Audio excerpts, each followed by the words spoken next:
नमस्कार दोस्तों, ACC preparation के यूट्यूब चैनल आपसे का स्वागत है। और दोस्तों हम लोग यूपी टेट 2026 सीडीपी के विषय में पढ़ रहे थे।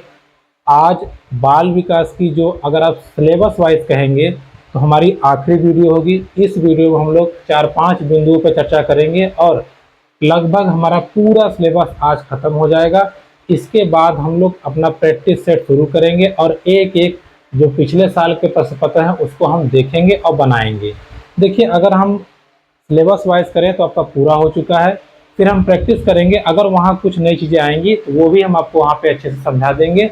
लेकिन अगर आप सिलेबस वाइज कहेंगे तो आज आपका सिलेबस समाप्त हो रहा है और इससे ज़्यादा आपको नहीं पढ़ना है। इतने से ही आप आराम से 25 प्लस या आप थोड़ा सा अच्छा कर जाएंगे तो 30 और 30 भी आराम से गेट कर सकते हैं। ठीक है, तो चलिए शुरू करते हैं। देखिए, आज का जो टॉपिक है उसमें बालक को दो रूप में पढ़ना है। पहला, हमें पढ़ना है बालक किसके रूप में? बालक एक समस्या समाधान कर्ता के रूप में पढ़ना है। समस्या समाधान कर्ता के रूप में हमें बालक को पढ़ना है। ठीक है, समस्या समाधान या समाधान, ठीक है, समस्या समाधान के रूप में हमें बालक को पढ़ना है। यानी कि एक बालक समस्या को कैसे सॉल्व कर लेता है या उसको कैसे वो देखता है, हमें ये समझना है। छोटा सा टॉपिक है, हम अच्छे से इसको समझेंगे। देखिए, इसके विषय में बताया था किसने? जीन पियाजे ने। अब बात को नोट रखे रहिएगा, जीन पियाजे। इसके विषय में जीन पियाजे ने रूसो और जॉन डीवी, दो लोग का नाम ध्यान रखे रहिएगा, रूसो और जॉन डीवी। रूसो और जॉन डीवी, इन्होंने एक शिक्षा प्रणाली दी थी जिसका नाम था प्रगतिशील शिक्षा। तो अब आपसे यहां से डायरेक्ट क्वेश्चन पूछता है कि प्रगतिशील शिक्षा के विषय में किसने बताया था? तो जॉन डीवी या रूसो ने। ठीक है, अब बात समझिए। जीन पियाजे ने प्रगतिशील शिक्षा के आधार पे या जीन पियाजे ने रूसो और जॉन डीवी की जो प्रगतिशील शिक्षा पद्धति है उसके आधार पे इन्होंने कहा, देखो, एक बच्चा समस्या समाधान करता भी है और एक वैज्ञानिक अन्वेषक भी है। वैज्ञानिक अन्वेषक मतलब वैज्ञानिक खोज करता भी है। तो पहले हम समझते हैं बच्चा एक समस्या समाधान करता कैसे है। इनके अनुसार एक बच्चा जब उसके पास कोई समस्या आती है तो उस समस्या के प्रति जिज्ञासा और आवश्यकता ही बच्चे को समस्या सॉल्व करने के लिए क्या करती है? प्रेरित करती है। अर्थात एक बच्चा जब कुछ जानने की इच्छा रखता है तो अभी ये उसकी प्रॉब्लम हो गई कि उसको ये सीखना है। जैसे आपकी समस्या है, आपको टेट पास करना है, तो उस विषय में आप सीख रहे हैं, तो जो आपकी आवश्यकता है, जिज्ञासा है, उसको आप मिला देंगे तो पूरी तरह से आप सीख रहे हैं। ऐसे ही इन्होंने कहा कि एक बच्चे को जब किसी चीज की जरूरत होती है, आवश्यकता होती है, तो उसके प्रति बच्चे की जिज्ञासा जागृत होती है। ठीक है, अब जिज्ञासा जागृत होने के बाद, उसकी आवश्यकता होने के बाद बच्चा अपने पूर्व ज्ञान को टटोलता है। पूर्व ज्ञान को टटोलता है मतलब पूर्व ज्ञान का प्रयोग करता है या उपयोग करता है, ये समझने के लिए या ये जानने के लिए कि क्या ये समस्या हम सॉल्व कर सकते हैं या नहीं। देखिए, ये सब जो बिंदु लिखे जाते हैं इसको याद करने की जरूरत नहीं है, बस आप दिमाग बैठाई रहेगा। अगर ऐसा कुछ आए तो हमें यहाँ रिलेट करना है। बाकी जो याद करने वाला है वो सब मनोवैज्ञानिक हो चुका है हमारा। ठीक है, तो अब बच्चा पूर्व ज्ञान का प्रयोग करेगा कि इस प्रकार की समस्या क्या मेरे पास पहले आई थी या कहीं हमने पढ़ा है। जब वो पूर्व ज्ञान का प्रयोग कर लेगा, उसको कुछ मिलेगा तो वो क्या करेगा? प्रयास करेगा। अब प्रयास करेगा तो बच्चे से गलती भी होगी। प्रयास एवं त्रुटि का प्रयोग करेगा। ये किसने दिया था? ये दिया था थॉर्नडाइक ने। अब प्रयास त्रुटि करने के बाद अब आखिर में आप देखें, बात समझिएगा। सबसे पहले बच्चे ने क्या किया? उसकी आवश्यकता थी, उसने सब कुछ कर लिया, उसने पूर्व ज्ञान का प्रयोग कर लिया, उसने प्रयास किया, गलती हो जा रही, नहीं हो पा रहा है, तब वो कोई और रास्ता खोजेगा। तो वैकल्पिक रास्तों की खोज एक समस्या समाधान करने के लिए छोटे बच्चे इतने चरणों का प्रयोग करते हैं, या आप कह लीजिए कि छोटे बच्चे इन 4-5 तरीकों का प्रयोग करते हैं। पहले उसकी जो भी जिज्ञासा आवश्यकता होगी वहां से शुरुआत कर देगा, अपने पूर्व ज्ञान को जोड़ेगा, अगर उसको कुछ मिल जाता है तो ठीक है, नहीं मिलता तो उस समस्या को सॉल्व करने को प्रयास करता रहेगा, गलती होती रहेगी, और लास्ट में यह है अगर उसको कुछ नहीं मिलेगा तो कोई दूसरा रास्ता अपनाने का प्रयास करेगा एक छोटा बच्चा। ये किसने कहा था? ये कहा था जीन पियाजे ने। क्लियर हो गई बातें? बात को समझिएगा। सेम चीज एक बच्चा या बालक यहां जो समस्या समाधान करता था वैज्ञानिक अन्वेषक के रूप में, ये किसने कहा था? ये भी जीन पियाजे ने ही कहा था। वैज्ञानिक अन्वेषक के रूप में, अन्वेषक मतलब होता है खोजकर्ता। क्या होता है? खोजकर्ता। तो जीन पियाजे ने ही कहा कि बच्चा एक वैज्ञानिक भी होता है, बच्चा खुद एक वैज्ञानिक है। किसने कहा था? जीन पियाजे ने। जीन पियाजे ने कहा कि बच्चे नन्हे वैज्ञानिक हैं। तो ये पूछा हुआ प्रश्न था कि बच्चों को नन्हे वैज्ञानिक की उपाधि किसने दी है? तो बच्चों को नन्हे वैज्ञानिक की उपाधि दिया है जीन पियाजे ने। इन्होंने कहा कि बच्चा अपना नियम खुद बनाता है और खुद ही उसमें संशोधन भी करता है, और उसी के अनुसार बच्चा अपना कार्य आगे बढ़ाता है या खोज भी उसमें करता है। तो बच्चे को एक छोटा वैज्ञानिक किसने कहा है? ध्यान दीजिएगा, जीन पियाजे ने कहा है। ठीक है, बच्चे को एक खोजकर्ता किसने कहा है? जीन पियाजे ने कहा है। जीन पियाजे ने बताया कि जैसे वैज्ञानिक किसी चीज के बारे में सोचते हैं वैसे ही बच्चे भी किसी चीज के बारे में सबसे पहले परिकल्पना करते हैं। परिकल्पना मतलब वो सोचते हैं कि यार ये ऐसे कैसे होगा। जैसे उन्होंने देखा ये बल्ब जल रहा है तो सोचेंगे ये बल्ब क्यों जल रहा है। एक करंट से अगर करंट मार दिया आदमी मर जाता है, फैन चलता रहता है, ये बल्ब जल क्यों रहा है, ये ब्लास्ट क्यों नहीं कर जाता, या लाइट तेज होती है ब्लास्ट कर जाता है, छोटे बल्ब क्यों नहीं जल पाते। बच्चा कुछ भी सोच सकता है। तो वो पहले अपनी परिकल्पना बनाता है, जैसे वैज्ञानिक बनाते हैं सोचते हैं, वैसे ही बच्चा सबसे पहले परिकल्पना बनाएगा। परिकल्पना बनाने के बाद में अब वो एक्टिव होके इसके विषय में खोजेगा। क्या करेगा? खोजेगा। सक्रिय अन्वेषक। अब वो खोज करेगा। ठीक है, जैसे कि बल्ब कहाँ से आया? दुकान से आया। अच्छा, ये वाला बल्ब क्यों आया? मतलब वो अपने स्तर से जितना सोच सकता है उतना सोचेगा, और जितना वो कर सकता है उतना करेगा, खोजेगा, पड़ोसी से पूछेगा, शिक्षक से पूछेगा, माता पिता से पूछेगा, साथियों से पूछेगा, सबसे पूछ पाछ के अपना वो बिंदु तैयार करेगा, या अपने उस खोज के बारे में या अपने उस निर्माण के बारे में वो अग्रसर होगा। इसके बाद बच्चा निरीक्षण और परीक्षण करेगा। अब निरीक्षण मतलब क्या? निरीक्षण एंड विश्लेषण, सॉरी। अब बच्चा निरीक्षण करेगा पहले कि मैं जो बनाना चाहता था वो बना कि नहीं। मान लीजिए वो मिट्टी घर बनाना चाहता था, उसने टीवी में देखा, टीवी में देख के वो मिट्टी घर बनाने आ गया। अब वो मिट्टी का घर बना लिया, सक्रिय अन्वेषक हो गया। बनाने को तो देखेगा कि क्या मैंने दीवार वैसे बनाया है या नहीं बनाया है, एक एक चीज का बारीकियों से देखेगा। छत कैसी है, दीवार कैसी है, ये वाला मिट्टी का दीवार कैसा है, इधर मिट्टी ज्यादा हो गई, इधर दीवार पतला हो गया, यानी कि विश्लेषण करेगा। जब निरीक्षण और विश्लेषण कर लेगा तो लास्ट में निष्कर्ष निकालेगा कि मेरा घर वाकई में अच्छा बना है अथवा नहीं बना है। जिस प्रकार एक वैज्ञानिक अपनी किसी खोज को पहले सोचेगा, उस पर कार्य करेगा, सोचेगा, कार्य करेगा, फिर उसका निरीक्षण और विश्लेषण करेगा कि वाकई में काम करता है या नहीं, और लास्ट में वो रिजल्ट बता देगा कि ये चीज कारगर है या नहीं है। इसी हिसाब से एक छोटा बालक भी काम करता है। क्लियर हुआ? तो आपका टॉपिक था कि बालक एक वैज्ञानिक अन्वेषक के रूप में या बालक एक समस्या समाधानकर्ता के रूप में, दोनों को हमने अच्छे से करा दिया। आगे बढ़ते हैं। देखिए ये सब पॉइंट्स आपको याद नहीं करने हैं कि लाइन से आपसे पूछेगा, ऐसा कुछ नहीं है, लेकिन ये सब पॉइंट्स पढ़े रहेंगे तो आपको टर्मिनोलॉजी समझ में आ जाएगी और आप जो भी चीजें एग्जाम में पूछेगा तो उसको आप रिलेट कर पाएंगे कि अच्छा ये ऐसा हो सकता है, और तभी काम होगा।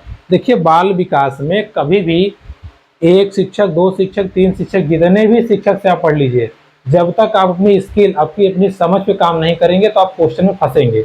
इसलिए आप प्रयास कीजिए कि हम क्वेश्चन को अच्छे से अच्छे टैकल करें, उसको पकड़ने का प्रयास कीजिए। ठीक है, आगे अगला बिंदु है हमारा बालकों में अधिगम की वैकल्पिक संकल्पना। अब ये क्या है, ये बात समझिए, ये क्या क्या टॉपिक आ रहा है, समझ में नहीं आ रहा है।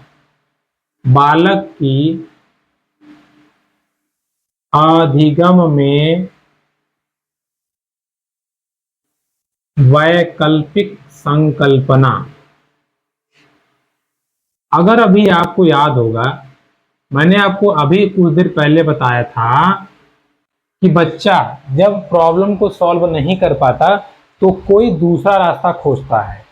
यहाँ पे वैकल्पिक संकल्पना लिख के आपको कंफ्यूज किया है, इसको थोड़ा सरल कर देते हैं। देखिए, वैकल्पिक संकल्पना का मतलब ये होता है गलतियां, गलतियां या भ्रांतियां। अब आपको शायद कुछ कुछ क्लियर हो रहा होगा कि इसका मतलब क्या है। देखिए, गलतियां और भ्रांतियां का मतलब, जैसे एक बच्चा जब देखेगा नल से पानी आ रहा है, उसको लगेगा कि इसी लोहे की पाइप में से पानी आ रहा है। ये उसकी समझ है कि लोहे के पानी से ही आ रहा है पानी। कहीं दूसरा नल देखेगा तो पूछेगा इसमें से पानी क्यों नहीं आ रहा है, तो आप बताएंगे देखो इसकी टंकी टूटी हुई है या ये कहीं से जुड़ा नहीं है। तब वो सोचेगा अच्छा मतलब वो वाला जुड़ा हुआ है, तब बताएंगे हाँ ये वाला जुड़ा हुआ है। तब उसकी समझ डेवलप होगी। उसके पहले क्या करता है बच्चा, उसके पहले ये समझता है कि जो भी नल होगा सबसे पानी आएगा।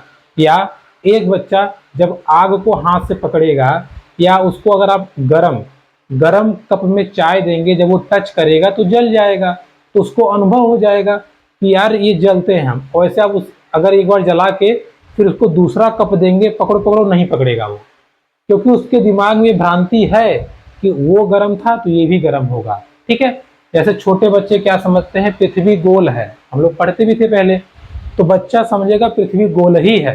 तो जैसे जैसे जब वो बड़ी क्लास में आएगा, जब आप उससे पूछेंगे पृथ्वी कैसी है तो बताएगा गोल है। और बच्चा बी को भ्रांतिवश ये लिख देता है, उसको लगता है कि ये दोनों एक जैसे ही है। तो बच्चे की जो भ्रांतियां हैं, जो बच्चे की संभावित गलतियां हैं, इनको गलतियां तो नहीं कहेंगे बट लेकिन जो उससे गलतियां हो जाती हैं अनजाने में, उन्हें ही हम क्या कहते हैं, वैकल्पिक संकल्पनाएं। इन भ्रांतियों को दूर करना बहुत आवश्यक है। इनको हम दूर कैसे कर सकते हैं, पहला तो ये है कि इन भ्रांतियों को आप स्वीकार करिए। क्या करिए, स्वीकार कीजिए कि चलो बेटा कोई बात नहीं, ठीक है, या पहचान कीजिए। पहचान करने के पश्चात आप उन गलतियों को पहचानने के पश्चात बच्चे के दिमाग में एक क्वेरी डाल दीजिए। क्वेरी मतलब क्वेश्चन डाल दीजिए। जैसे अगर बच्चा कह रहा है, मान लीजिए सपोज दैट कि बच्चा कह रहा है कि मैं खाने में 2 रोटी खाता हूं ना, आप कह दीजिए बेटा तुम 3 रोटी या 4 रोटी या 6 रोटी खा सकते हो कि नहीं, ये बताओ। तब वो कहेगा नहीं नहीं सर नहीं खा सकते। अच्छा पूरे दिन भर में बताओ ना, तब वो कहेगा दिन भर में खा सकते हैं, नहीं सर नहीं खा सकते। तो इस प्रकार के क्वेश्चन है जिसमें बच्चा कंफ्यूज हो रहा है। जैसे अगर गिनती में कंफ्यूज हो रहा है तो कुछ क्वेश्चन सरल सरल एग्जाम्पल दे करके उसको समझाइए, या प्रयास कीजिए कि बच्चा अपनी ही संकल्पनाओं से लड़े, अर्थात उसके दिमाग में युद्ध चालू हो जाए कि यार सही कह रहे हैं सर, ऐसा क्यों हो रहा है, ऐसा भी तो हो सकता है। ग्लास भरा हुआ है, उससे पूछिए बेटा पानी आधा है कि पूरा, तो कहेगा आधा है। कहिए अच्छा बेटा आधा भरा हुआ है तो आधा खाली है, कहेगा नहीं आधा खाली आधा भरा हुआ। कहिए आधे में हवा भी तो है, तो कहेगा हाँ सर सही कर रहे हैं। यानी कि कुछ इस प्रकार के प्रश्न डालिए कि बच्चा अपनी समस्या को सॉल्व करने के लिए ऑटोमेटिक ही अपने ब्रेन से लड़ने लगे, यानी कि उसके अंदर द्वंद्व पैदा हो जाए। तब वो जब द्वंद्व पैदा हो जाएगा तो ऑटोमेटिक बच्चा सोच सोच के अपने उत्तर तक पहुंचने का प्रयास करेगा और उसकी गलती खत्म हो जाएगी। तो हमें जो पढ़ना है, हमें ये पढ़ना है कि बालक के अधिगम में वैकल्पिक संकल्पना को कैसे दूर करेंगे और क्या होता है। क्या होता है मैंने आपको बता दिया, वो भ्रांतियां जो भूलवश बच्चे के दिमाग में आ जाती हैं, लेकिन इनको हमें हटाना है, दूर करना है।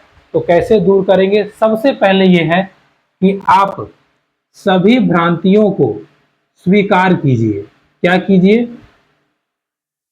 स्वीकारना, सहर्ष स्वीकारना।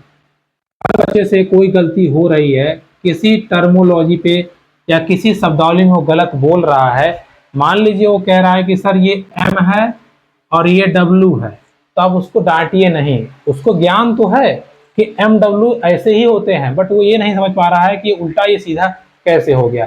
हो सकता है आपसे कह देगा क्वेश्चन, सर ये M है ये W कैसे हुआ, आप बताइए। ऐसे मार्कर है तो क्या ये दूसरा मार्कर हो जाएगा? ये तो वही है ना। तो आपसे वो किसी भी प्रकार क्वेश्चन पूछ सकता है। उसके लिए अब आपको उसको समझाना पड़ेगा। पहले आप वो जो गलती कर, डांटिए मत, धक पगला कहेगा, कुछ जो कर देता है, डांटिए मत, पहले उसको स्वीकार कीजिए। अच्छा बेटा कोई बात नहीं, आओ आप समझाते हैं तुम्हें।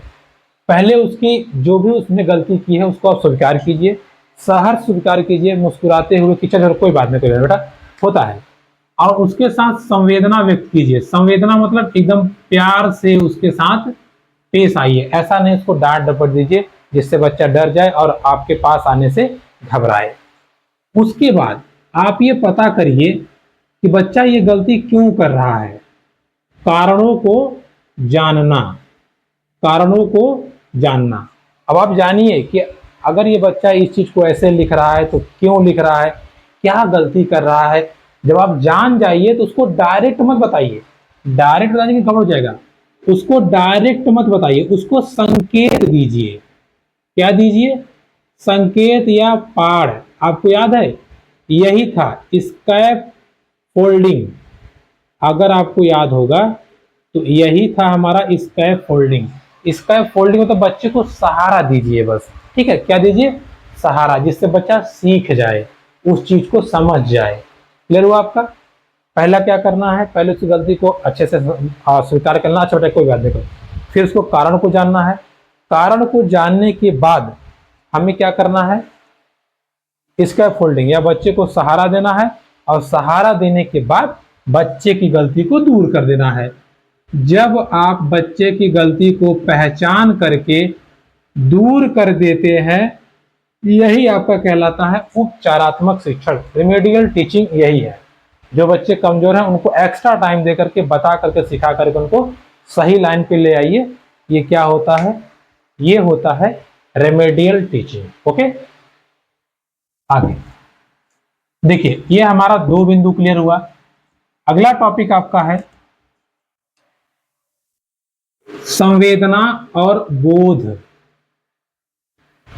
देखिए जरा इनको जरा समझिएगा, संवेदना और बोध और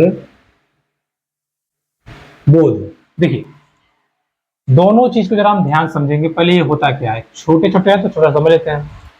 पहले समझते हैं संवेदना क्या होता है। देखिए संवेदना भावनाएं होती हैं, या हमारी क्रियाएं होती हैं, या हमारे एक्शंस होते हैं। तो आप कहेंगे कुछ समझ नहीं आया, समझाते हैं। देखिए हमारी जो 5 ज्ञानेंद्रियां हैं, कितनी ज्ञानेंद्रियां? 5। हमारी 5 ज्ञानेंद्रियों द्वारा जो हमें अनुभव मिलता है उसे ही हम क्या कहते हैं? उसे ही हम संवेदना कहते हैं। अब आप कहेंगे 5 ज्ञानेंद्रियां कौन कौन सी? आंख, आई, ईयर कान, माउथ, नोज और स्किन। यानी कि आंख, कान, नाक और त्वचा। आंख, कान, नाक, मुंह और त्वचा, सॉरी, आंख, कान, नाक, मुंह और त्वचा। इन 5 ज्ञानेंद्रियों से जो अनुभव हमें मिलता है उसे ही हम क्या कहते हैं? संवेदना। उसे ही हम संवेदना कहते हैं। एग्जाम्पल के लिए आप समझिएगा, जैसे अगर चाय का कप अगर गर्म है तो हमें एक तीखा अनुभव होगा। क्या होगा? तीखा अनुभव। जैसे हम टच करके ऐसे से करने लगेंगे तो यही तीखा अनुभव ही क्या है? संवेदना है। क्या है? संवेदना है। कोई आपको थवड़िया देगा, पड़ाक से मारेगा तो आपकी आंख में आंसू आ जाएंगे, या जो चोट लगेगा वही संवेदना है।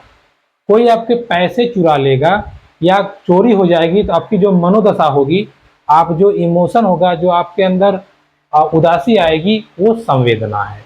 क्यों? क्योंकि आपको पता चल चुका, देख लिया आपने कि चोरी हो गया, या आपके सामने कुछ आपका नुकसान हो जाए, आपका हाथ से आपका फोन गिर के टूट जाए तो आप उदास हो जाएंगे।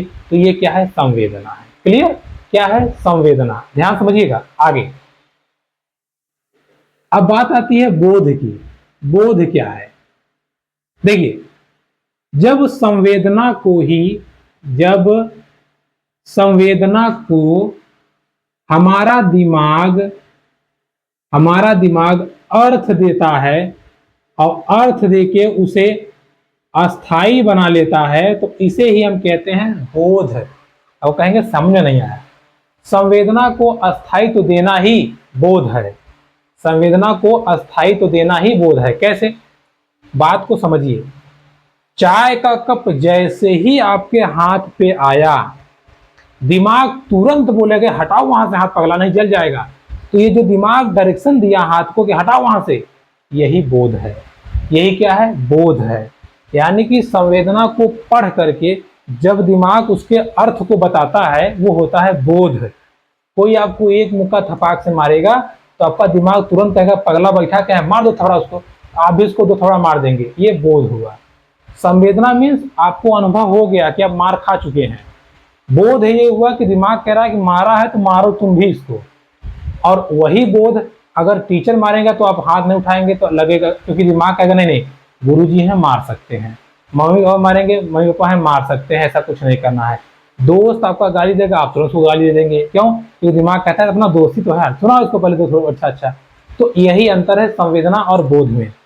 अब अगर आप ध्यान से देखें तो संवेदना और बोध दोनों एक सिक्के के पहलू हैं। एक सिक्के के दो पहलू हैं। कैसे? अगर संवेदना नहीं होगी, इट मीन्स ज्ञानेंद्रियों का प्रयोग से हमें अनुभव नहीं मिलेगा, तो हमें ज्ञान कहां से मिलेगा? हम आंख बंद कर लें, हमारे सामने ये किस कलर का है, हमें क्या पता? वो तो जब आंख खुलेगा, आंखों से इस पे जाएगा, दिमाग पढ़ेगा, तब बताएगा अरे यार ये तो इस कलर का है, और ऐसे नहीं बता पाएगा। तो क्लियर हुआ आपको ज्ञान संवेदना और बोध में? संवेदना और बोध दोनों एक सिक्के के पहलू हैं या एक दूसरे के पूरक हैं। ओके, क्लियर हो गया? देखिए, अब संवेदना और बोध ये टॉपिक पढ़ने के पश्चात एक टॉपिक बचा अभी है, प्रेरणा और अधिगम। इसके विषय में हम लोगों ने बहुत डिटेल से पढ़ा है, बस थोड़ा सा यहां पे हम आपको चर्चा करेंगे, ज्यादा नहीं, बस थोड़ा सा। देखिए, बात करें प्रेरणा की। प्रेरणा है क्या? आपने पढ़ा है पहले। प्रेरणा एक फोर्स है, बाहरी बल है, जो हमें क्या करता है? कार्य करने के लिए उत्तेजित करता है। एक बाहरी या आंतरिक शक्ति है जो कार्य करने के लिए हमें उत्तेजित करती है। या प्रेरणा क्या है? प्रेरणा जैसे समझिए कि वह शक्ति है जो हमें कार्य करने के लिए उत्साहित करती है, या कार्य शुरू करने के लिए, कार्य जारी रखने के लिए, कार्य को खत्म करने के लिए जो हमें बल देती है, उसे हम कहते हैं प्रेरणा, यानी कि मोटिवेशन। अगर आपने दशरथ माझी का नाम सुना होगा तो उन्होंने क्या किया था? जब उनकी बीवी का देहांत हुआ, गुस्से में आ गए, उसी से उन्होंने प्रेरणा लिया कि मैं तुमको उखाड़ फेंकूंगा। तो उन्होंने पहाड़ को उखाड़ना शुरू किया, और जब तक उखाड़े नहीं वो माने नहीं, पूरा कार्य पूरा किया, क्योंकि उनकी प्रेरणा क्या थी? उनकी पत्नी थी। ठीक है, तो प्रेरणा क्या करता है? प्रेरणा एक बल है, फोर्स है, जो हमें कार्य करने के लिए उत्तेजित करता है और कार्य जारी रखने के लिए करता है, और कार्य जब तक समाप्त न हो जाए तब तक वो ये कर रहता है। ठीक है, अब आता है आपका अधिगम क्या है? किसी चीज को सीख लेना, या अगर हम अधिगम की बात करें तो व्यवहारों में जो परिवर्तन होता है, जो हमें अनुभव मिलता है, जो हम प्रशिक्षण लेते हैं, जो हम अभ्यास करते हैं, इनके द्वारा हमारे व्यवहार में जो परिवर्तन होता है, उसे ही हम क्या कहते हैं? अधिगम कहते हैं। क्या कहते हैं? अधिगम कहते हैं। अधिगम और प्रेरणा ये दोनों एक दूसरे के पूरक हैं। अगर एक ईंधन है तो दूसरा इंजन है। अब आप खुद सोचिए, अगर ईंधन नहीं हुआ तो इंजन किस काम का, और अगर इंजन ही नहीं हुआ तो ईंधन लेके क्या हम पिएंगे? नहीं पिएंगे ना। तो ज्ञान रूपी, नॉलेज रूपी, या हमें पढ़ने पढ़ाने के लिए, किसी कार्य को करने के लिए प्रेरणा और अधिगम दोनों को होना बहुत जरूरी है। हम प्रेरित हो गए कि हम गोल्ड मेडल लाएंगे, हमें तीर चलाना आता ही नहीं है, तो क्या खाक आएगा? नहीं आएगा ना। उसके लिए हमें अधिगम जानना भी जरूरी होगा। तो जब प्रेरणा और अधिगम दोनों मिलते हैं तब कोई कार्य बहुत ही आसानी से सिद्ध हो जाता है। क्लियर हो गया बात? बस इतना ही जानना था। बाकी आप प्रेरणा में बाहरी आंतरिक सब पढ़ चुके हैं पहले से ही, अधिगम भी पढ़ चुके हैं, अधिगम के प्रकार भी पढ़ चुके हैं। अब आता है लास्ट टॉपिक हमारे सिलेबस का, बालकों के अधिगम में या बालकों के अधिगम को प्रभावित करने वाले कारक। कौन कौन से कारक? दो कारक हैं, एक निजी, एक पर्यावरणीय। तो आप बताइए, क्या ये आपको हमें बताना पड़ेगा? ये भी आप जानते हैं। देखिए, निजी कारक में क्या होगा? सबसे पहले बच्चे का स्वास्थ्य सही होना चाहिए। अगर बच्चे का स्वास्थ्य सही नहीं है तो बच्चा पढ़ लिख नहीं पाएगा सही से, या बच्चा पढ़ने लिखने में उसका मन नहीं लगेगा। ठीक है। दूसरा, ये निजी, बच्चा प्रेरित होना चाहिए, बच्चा जिज्ञासु होना चाहिए। ये सब चीजें रहेंगी तभी तो बच्चा किसी चीज को सीख पाएगा या सीखने का प्रयास करेगा। उसके साथ साथ बच्चा परिपक्व रहे। परिपक्व मतलब ये है कि एक आयु के अनुसार ही उसको चीजें सिखाई जाएं। बच्चे में बुद्धि और योग्यता दोनों होनी चाहिए, नहीं तो बच्चा चीजों को नहीं सीख पाएगा।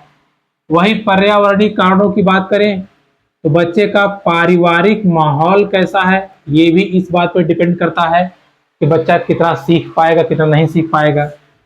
उसके आसपास का समाज का माहौल कैसा है, आसपास की संस्कृति कैसी है, ये भी डिपेंड करता है। विद्यालय की संस्कृति या विद्यालय का माहौल कैसा है, इससे भी बच्चा सीख पाता है। बच्चे के सहपाठी कैसे हैं, इनका भी इम्पैक्ट बच्चे पे पड़ता है ना। बच्चे के सहपाठी का क्या इम्पैक्ट नहीं पड़ेगा? बिल्कुल पड़ेगा। उसके साथ साथ अब अगर आप देखें तो ये तो हमने बता ही दिया आपको, ये अगर आप देखें ये सब बच्चे से रिलेटेड है, यानी कि डायरेक्ट इम्पैक्ट बच्चे पड़ेगा, और ये ऐसे हैं जो इनडायरेक्ट इम्पैक्ट डालेंगे। तो अब आप देखें, निजी और पर्यावरणीय कारण, ये ऐसे कारण हैं जो सीखने सिखाने की प्रक्रिया को रोक सकते हैं अथवा रोकने का प्रयास कर सकते हैं, या उसकी गति में कमजोरी ला सकते हैं। ठीक है। तो दोस्तों देखिए, ऑफिशियली रूप से हमारा सिलेबस यूपी टेट 2026 का हमारा जो सिलेबस था सीडीपी का, पॉइंट वाइज कंप्लीट हो गया 20-22 वीडियो में। अब आप सिलेबस मिला लीजिएगा, एक भी बिंदु हमने छोड़ा नहीं है। देखिए, हमने सब कुछ कवर कर दिया। अब हम आपको पेपर सॉल्व कराएंगे, वहां एक एक क्वेश्चन पे डिस्कस कराएंगे। कुछ नई चीज आएंगी तो उसको भी ऐड करेंगे ताकि आप 30 on 30 पाएं, ऐसा मेरा पूरा विश्वास है। हम आपको पूरा 100% देने का प्रयास करेंगे। आप भी मेहनत कीजिएगा, अच्छे से नंबर लाइएगा। कुछ चीजें अगर छूटी होंगी तो हम प्रैक्टिस में पूरा कवर कर लेंगे, कुछ भी हमारा नहीं रहेगा। और जैसे ही हमारा ये टेट समाप्त होगा तो हम सीडीपी सीटेट आपको जरूर बताएंगे, अच्छी चीजें समझाएंगे। क्योंकि देखिए, CTET comparison to UP TET बहुत आसान है, वहां आप अच्छे से अच्छा स्कोर कर सकते हैं, पास हो सकते हैं।